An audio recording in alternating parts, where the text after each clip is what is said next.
Assalamualaikum warahmatullahi wabarakatuh. Di sini saya akan menjelaskan bagaimana cara menyelesaikan sebuah masalah transportasi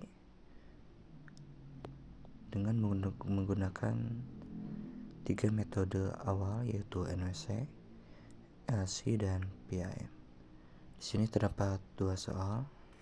Yang pertama, itu sebuah produsen beras memiliki 3 tempat yang berbeda, yaitu Banjar dengan kode G1, Banten dengan kode G2, Bekasi dengan kode G3 dengan kapasitas masing-masing yaitu 56, 82, 77 per ton beras per bulan.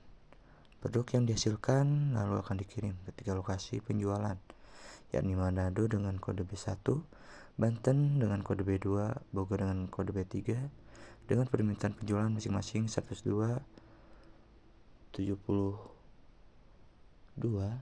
dan 41 ton beras. Ongkos angkutnya yaitu Rp jutaan per ton beras dari masing-masing produsen ke lokasi penjualan. Di sini terdapat biaya dari G1 ke B1 8 per juta, lalu dari G1 ke B2 4, G1 ke B3 7, G2 ke B1 24, G2 ke B2 15, G2 ke B3 16, setelah itu G3 ke B1 16, G3 ke B2 9, dan G3 ke B3 26.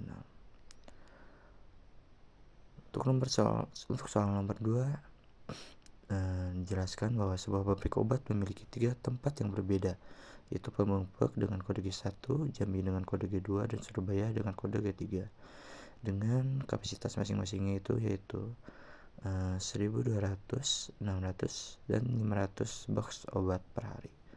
Untuk produk yang dihasilkan akan dikirim ke 3 lokasi penjualan, yakni Gorontalo dengan kode B1, Jakarta dengan kode B2, dan Bogor dengan kode B3 dengan permintaan penjualan masing-masing 500, 1.100, 400, dan ongkos angkutnya yaitu Rp per puluhan ribu per box obat dan masing-masing pabrik ke gudang.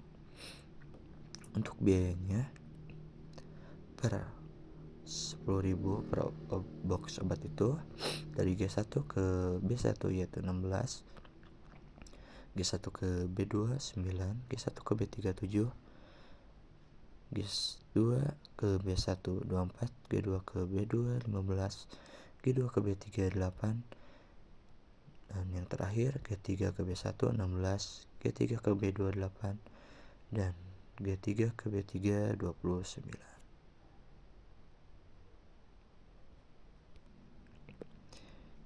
Baik, di sini saya akan menjelaskan tata cara menyelesaikan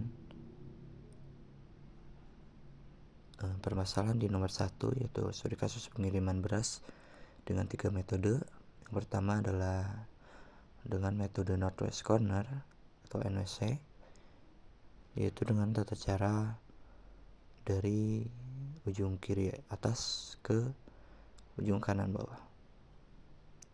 Di sini dimulai dari ujung kiri atas, kita langsung isi, yaitu dengan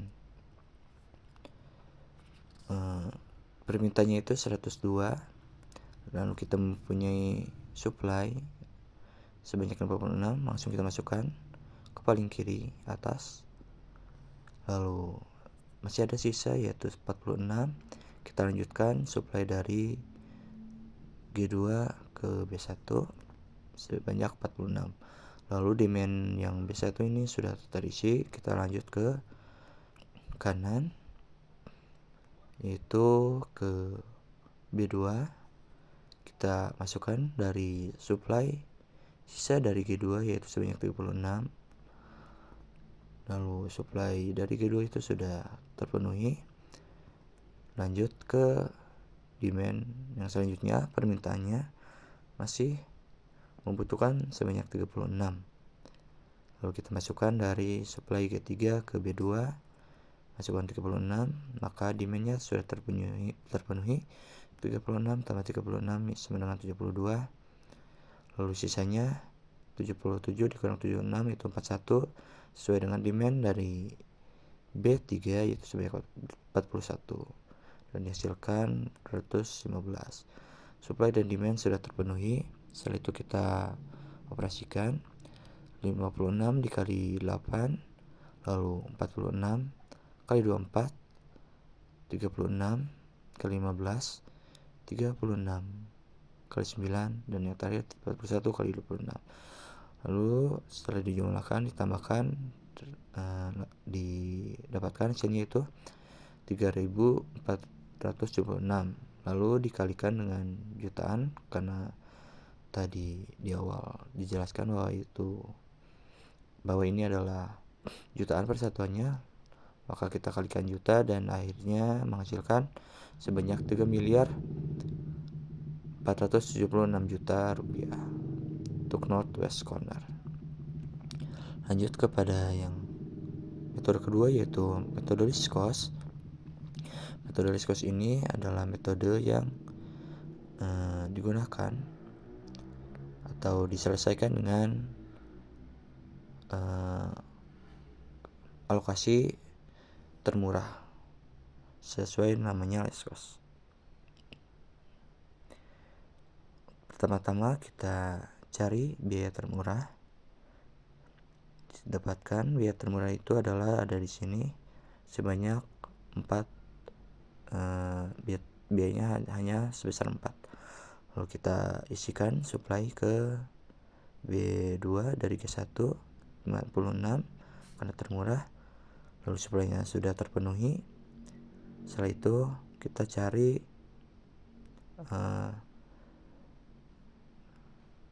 supply termurah juga atau biaya termurah juga selain dari ini yang atas karena sudah terpenuhi supply-nya tidak bisa. Lalu didapatkan di bawah sini di kolom B3 itu biayanya cuma 9.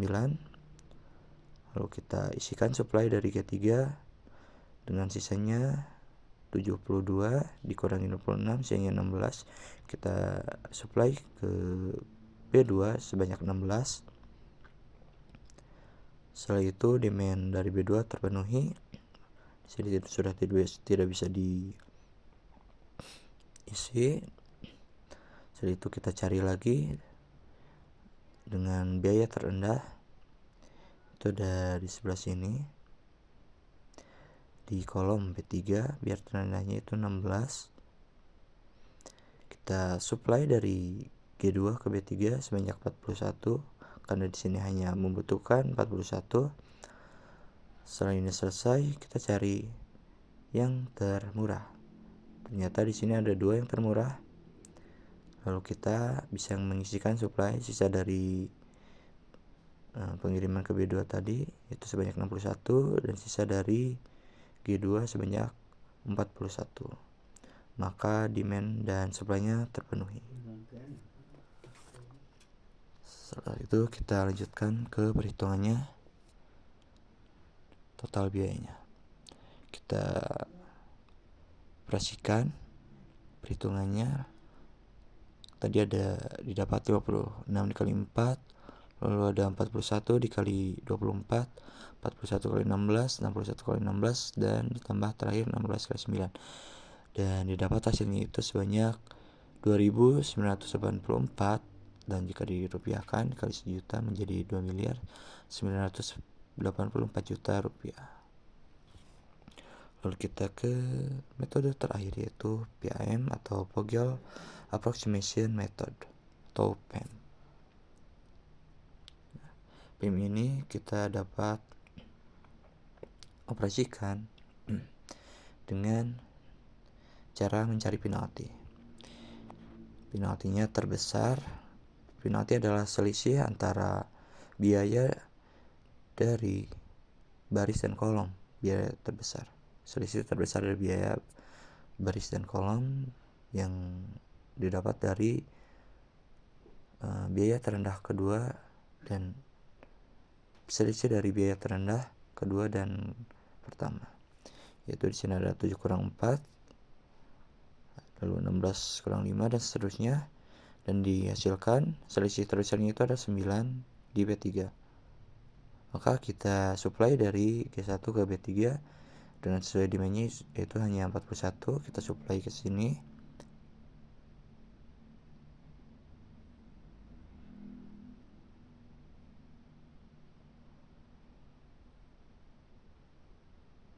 Dan dihasilkan sebanyak 41. Lalu kita mencari penalti yang selanjutnya, yaitu kita didapat di G2 di baris kedua, yaitu dengan nilai selisihnya juga 9. Lalu kita cari biaya terendah di baris kedua, yaitu 15. Setelah itu kita supply dari G2 untuk memenuhi demand si B2, yaitu 72. Kita terdapat sisa 10 dan sini terdapat sisa 15, dan di akhir ada sisa 77 yang belum terpenuhi. Maka saat itu kita dapat langsung mengalokasikan sisa-sisanya, yaitu 15 dia alokasikan ke B1, sisanya dari G2 dialokasikan sebanyak 10 ke B1 juga, dan terakhir biaya terbesar dialokasikan juga ke B1. Lalu didapat atau dioperasikan didapat menjadi 2.959 juta rupiah. Setelah di compare atau dibandingkan, ternyata biaya terkecil itu terdapat di PAM yaitu sebanyak 2.959 juta rupiah. Maka biaya terkecil dan metode yang paling ampuh untuk menghasilkan nilai paling minim adalah PAM di soal nomor 1. Kita lanjut ke soal nomor 2. Di sini ada penambahan demand karena supply dan demandnya tidak sama dengan, yaitu supply-nya lebih dari 300, maka tambahkan demand sebanyak 300. Untuk caranya seperti di awal tadi, NWC itu dimulai dari kiri atas ke bawah dan dihasilkan hasilnya itu sebanyak 27.700 dan dirupiahkan menjadi dikalikan 10.000 menjadi 27.700.000. Lalu list cost juga sama seperti yang di awal tadi, dan ini tetap dummy-nya ditambahkan karena demand-nya tidak sesuai dengan supply. Untuk list cost dimulai dari harga terendah seperti yang di awal tadi, lalu dihasilkan perhitungannya itu sebanyak 24.800 dan dikalikan dengan 10.000 sehingga menghasilkan 24.800.000 rupiah. Lanjut ke model PAM. Di sini juga banyak sama. Kita harus mencari penaltinya.